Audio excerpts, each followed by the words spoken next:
والو مدد طلب کرو صبر اور نماز کے ذریعے. ان اللہ مع الصابرین، بے شک اللہ تعالیٰ صبر کرنے والوں کے ساتھ ہے. پھر فرمایا وَلَا تَقُولُوا لِمَن يُقْتَلُ فِي سَبِيلِ اللَّهِ أَمْوَاتٌ، اور نہ کہا کرو انہیں جو قتل کیے جاتے ہیں اللہ کی راہ میں کہ وہ مردہ ہیں، بل احیاء ولکن لا تشعرون، بلکہ وہ زندہ ہیں تم اسے سمجھ نہیں سکتے.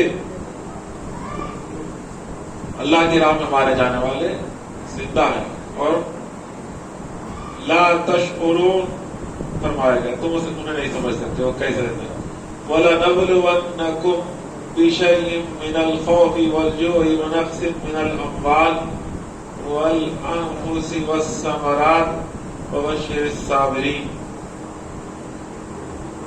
اور ہم ضرور آزمائیں گے تمہیں کسی ایک چیز کے ساتھ، یعنی خوف اور بھوک اور کمی کرنے سے تمہارے مالوں اور جانوں اور پھلوں میں، اور خوشخبری سنا دیجیے ان صبر کرنے والوں کو جو کہ جب پہنچتی ہے انہیں کوئی مصیبت تو کہتے ہیں الذین اذا اصابتهم مصیبہ قالوا انا للہ وانا الیہ راجعون، تو کہتے ہیں بے شک ہم صرف اللہ ہی کے ہیں اور یقیناً ہم اسی کی طرف لوٹنے والے ہیں.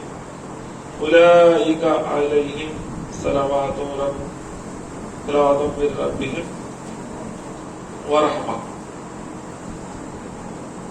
وہ خوش نصیب ہیں جن پر ان کے رب کی طرف سے نوازش اور رحمت ہے. عزیزان گرامی، یہاں پر اللہ تعالیٰ نے پہلے تو صبر اور نماز کی تلقین کی.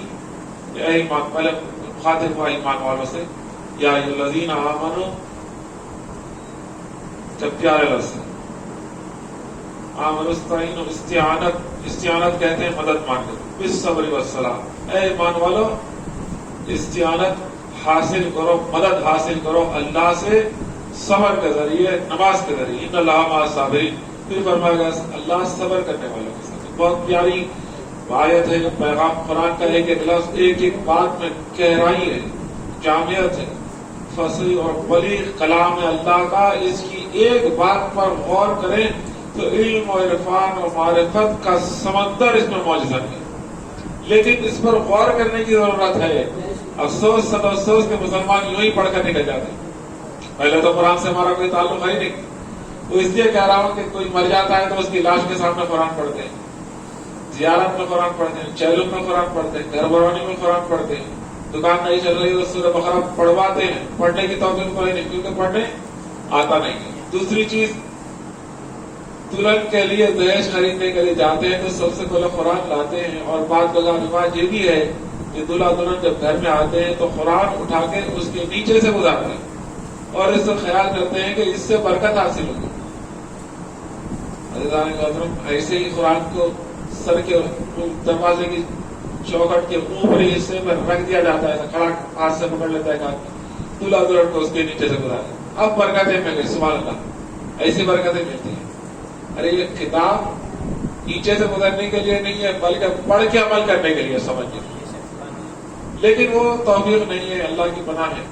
عزیزان گرامی، کسی حدیث میں کسی صحابی کے طرز عمل سے ایسا کوئی روایت، کوئی عمل نہیں ملتا ہے، سب فضول رواج پیدا کر لی، اس کی وجہ سے گمراہی پھیل رہی ہے.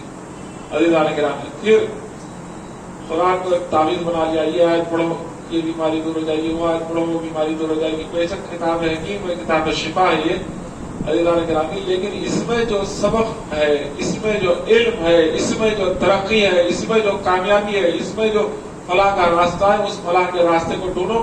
اس میں اللہ فرما رہا ہے ایمان والو مدد حاصل کرو.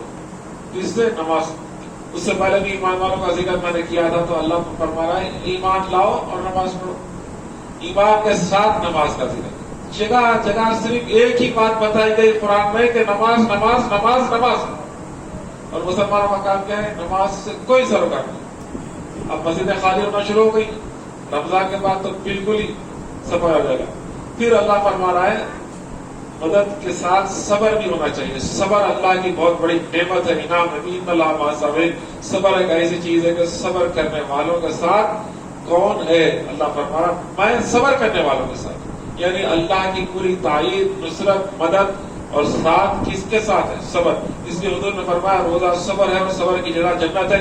حضور فرماتے ہیں، اللہ فرماتا ہے حدیث قدسی ہے کہ روزہ میرے لیے ہے اور روزے کی جزا میں خود ہوں. روزہ بھی صبر ہے. تو پھر آگے فرمائے گا ان اللہ مع الصابرین، خدا صبر کرنے والوں کے ساتھ ہے. اس کے بعد پھر بہت پیاری بات اللہ تعالیٰ فرماتا ہے وَلَا تَقُولُوا لِمَن يُقْتَلُ فِي سَبِيلِ اللَّهِ أَمْوَاتٌ، کہ اور نہ کہا کرو انہیں جو قتل کیے جاتے ہیں اللہ کی راہ میں مردہ وہ ہے بلکہ وہ زندہ ہے. بل احیاء ولکن لا تشعرون، وہ زندہ ہے لیکن تمہیں شعور نہیں ہے، تمہیں علم نہیں. یہاں پر صبر کے ساتھ پھر اللہ کی راہ میں مرنے والوں کا ذکر کیا گیا. حضور علیہ السلام فرماتے ہیں کہ اللہ کا دو خطرے بڑے محبوب ہیں. ایک وہ خطرہ خون کا جو مجاہد کے جسم پر مار لگنے پر جسم سے خون کا خطرہ نکلتا ہے، وہ خطرہ زمین پر گر نہیں پاتا ہے کہ اللہ اس کی مغفرت کر دیتا تمام گناہ معاف. اور ایک وہ خطرہ جو گناہگار اللہ کی راہ میں اللہ کو یاد کر کے اپنے گناہوں پر ندامت کے ساتھ روتا ہے تو اس آنسو کا خطرہ زمین پر گرتا نہیں کہ اللہ اس کی مغفرت کر دیتا ہے. عزیزان گرامی، موت کا معاملہ بڑا سخت ہے. احادیث میں آیا ہے کہ موت بڑی سخت چیز ہے. اگر موت کی سختی تمام عذاب موقوف کر دیا جائے، جو بندے کو دیا جاتا ہے مختلف قسم کے عذاب، تمام عذاب روک دیے جائیں، صرف موت کی تکلیف دی جائے تو وہ تکلیف کافی ہوگی. ایسی بڑی سخت چیز ہے موت کہ انسان کا جسم کے نچلے حصے سے جان نکلتی ہے، ایک ایک انگ کے حصے سے جان کھینچی جاتی ہے تو ایسی تکلیف ہوتی ہے کہ علامہ الگ سے پوچھیے مطلب. موت کا فرشتہ گنہگار کے پاس جس شکل میں بھیانک آتا ہے اس کو دیکھنا ہی بہت بڑا عذاب ہے، اس کے بعد کسی عذاب کی ضرورت نہیں. تو پھر ہر آدمی کے پر یہ تکلیف گزرے گی، یہ سختی گزرے گی اور کوئی اس سے بچنے والا نہیں ہے کہ کل نفس ذائقۃ الموت، ہر نفس کو موت کا مزہ چکھنا ہے. تو جو شخص اپنی موت کو آسان کرنا چاہتا ہے، حضور نے دو طریقہ بتایا. آقا صلی اللہ علیہ وسلم نے فرمایا کہ جو اللہ کی راہ میں صدقہ دیتا ہے اس کی موت اللہ اس صدقے کی وجہ سے اسے بری موت سے بچاتا ہے، اس کی موت آسان کر دی جاتی ہے اور بلائیں ٹل جاتی ہیں. یہ دوسری چیز جو اللہ کی راہ میں مارا جاتا ہے، حدیث شریف میں آیا کہ آقا صلی اللہ علیہ وسلم فرماتے ہیں کہ اس کو اتنی کم تکلیف ہوتی ہے جیسے چوٹی کے کاٹنے پر ہوتی ہے، برائے نام. وہ اس کی وجہ کیا ہے؟ کیونکہ وہ جو اللہ کی راہ میں مارا جاتا ہے اسے دیدار خداوندی کا شرف حاصل ہوتا ہے اور وہ جذب